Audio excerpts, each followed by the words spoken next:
dépassés par de telles interrogations. Évidemment, nous aimerions bien connaître les réponses, mais elles ne sont pas faciles à formuler.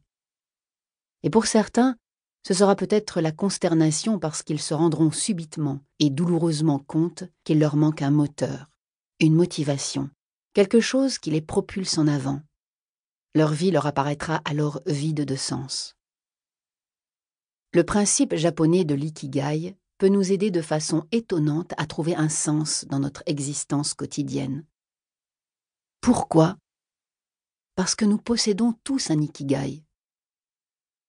Dans la première partie de ce livre, vous découvrirez en quoi consiste cette philosophie de vie fascinante et comment elle peut vous donner l'inspiration, vous insuffler la joie de vivre et l'énergie dont vous avez besoin, et même vous permettre de vivre plus longtemps et en meilleure santé. Dans la deuxième partie, vous pourrez vous consacrer concrètement à la recherche du sens de votre vie. Un programme d'exercices détaillé comportant tout un éventail de techniques mentales à appliquer et de questions à vous poser vous mènera, pas à pas, sur le chemin de découverte de votre propre ikigai. Une fois que vous l'aurez identifié, vous pourrez l'utiliser pour mener une existence inspirée, dynamique et épanouissante, et, dans le meilleur des cas, jusqu'à un âge avancé. Au vu de tous les bénéfices que vous en tirerez, je ne peux que vous recommander de vous engager avec détermination dans la quête du sens de votre propre vie. Je vous souhaite beaucoup de joie et de révélations sur ce chemin. Et beaucoup d'ikigai. Toujours. Remarque. Vous pouvez lire ce livre de façon chronologique, du début à la fin, pour découvrir d'emblée quelques éléments fondamentaux et passionnants sur le principe de l'ikigai. Mais si vous êtes impatient de partir à la découverte de votre propre ikigai, vous pouvez aussi aller directement à la seconde partie et aux exercices qui commencent ici et, de temps en temps, revenir en arrière pour feuilleter quelques pages de la première partie. Juste une vision de l'esprit ? Imaginez la situation suivante. On est vendredi soir, veille du week-end. Pour demain samedi, vous avez prévu une promenade en vélo avec la famille ou des amis. Vous voulez vous lever tôt pour savourer le charme de l'atmosphère matinale et profiter pleinement de votre journée. En vous mettant au lit, vous avez le cœur tout guilleré à l'idée de pouvoir enfin prendre l'air, de vous retrouver dans la nature, à respirer le bon air. Vous vous réjouissez à la perspective de mouvoir votre corps, d'être en compagnie de gens que vous aimez, d'échanger avec eux et de faire des pauses agréables pour vous restaurer. Après une semaine difficile, vous êtes heureux de pouvoir enfin vous déconnecter du travail et tout oublier le temps d'un week-end. Vous vous endormez en pensant avec plaisir aux belles choses qui vous attendent et, le lendemain matin, vous vous levez dès la première sonnerie du réveil, gonflé à bloc et plein d'élan. Avoir un but motivant vous fait presque bondir de votre lit et vite oublier la fatigue de la veille, encore présente dans vos membres. Vous savourez votre café, préparez allègrement vos affaires et hop, vous partez de bonne humeur et animé d'une belle énergie. Une grande journée pleine d'aventures vous attend et vous comptez bien en profiter au maximum. Vous connaissez certainement ce sentiment. Peu importe que vous soyez adepte des balades à vélo, des randonnées en montagne, des longues promenades en forêt ou des visites de musées, peu importe que vous passiez votre samedi à faire du canoë, à jouer au foot ou à bricoler un modèle réduit d'avion que vous êtes sur le point d'achever, nous avons tous plaisir à faire des choses qui éveillent notre enthousiasme et nous font battre le cœur un peu plus fort.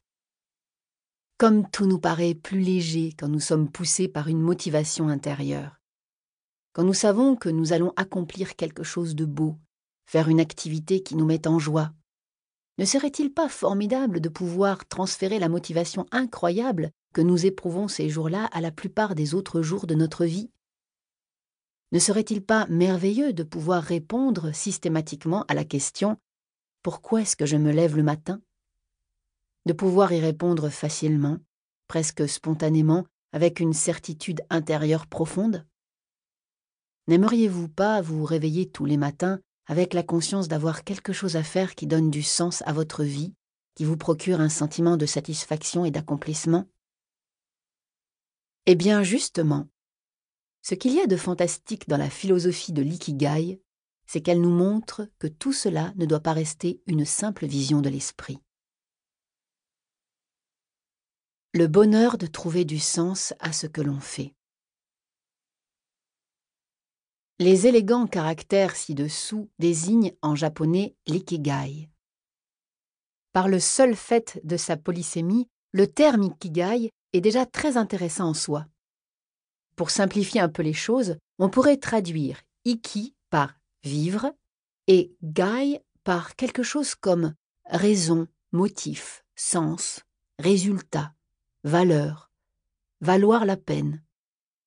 Chacun des 4 signes graphiques étant porteur de connotations complexes, l'ikigai désigne à la fois le sens de la vie, ce pourquoi la vie mérite d'être vécue, le sentiment qui nous fait dire que ça vaut la peine qu'on se lève le matin, le bonheur de faire des choses pour le pur bonheur de les faire, l'accomplissement de soi et la motivation à vivre, le sentiment d'être vivant, la raison de vivre, la joie et le but de vie.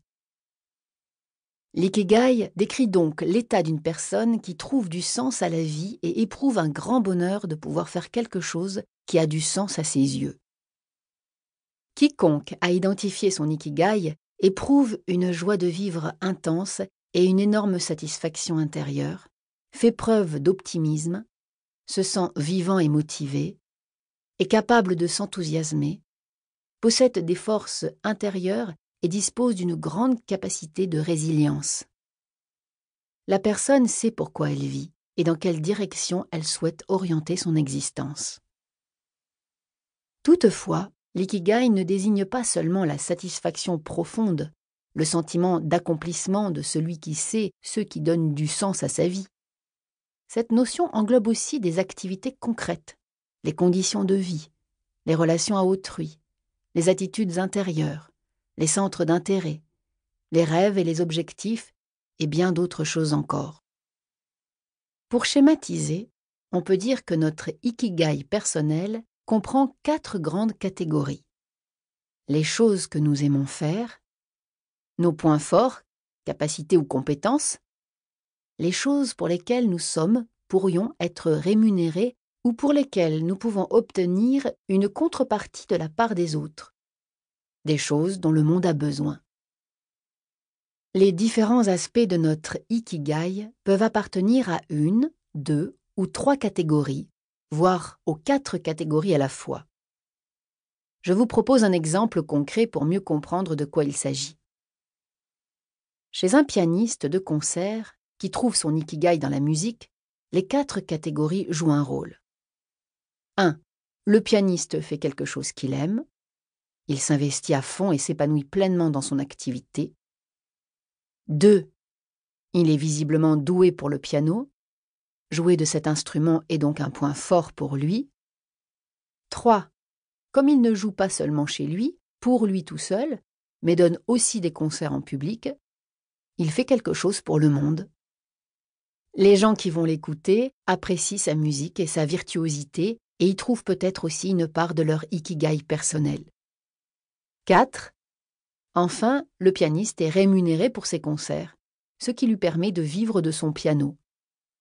Par conséquent, il a la chance de savoir ce qui rend sa vie digne d'être vécue.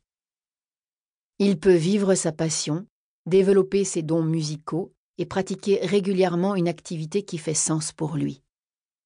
Cela le motive, le met en joie, lui procure une satisfaction intérieure et lui permet de se fixer sans cesse de nouveaux objectifs. De plus, son activité est pérenne puisqu'il peut en faire son gagne-pain. Néanmoins, l'ikigai n'est nullement réservé aux personnes qui se sont découvert une grande passion dans l'existence, passion dont ils peuvent, de surcroît, faire leur métier. L'ikigai se cache aussi dans les choses les plus infimes et les plus insignifiantes de la vie, toutes ces petites choses auxquelles on n'accorde guère d'importance, à tort. Ainsi, vous pouvez trouver votre ikigai en regardant le soleil se lever tous les matins, en donnant rendez-vous à des amis pour aller faire ensemble un petit jogging, en lisant des livres qui vous plongent dans d'autres univers, en prenant soin des autres, en étant présent pour...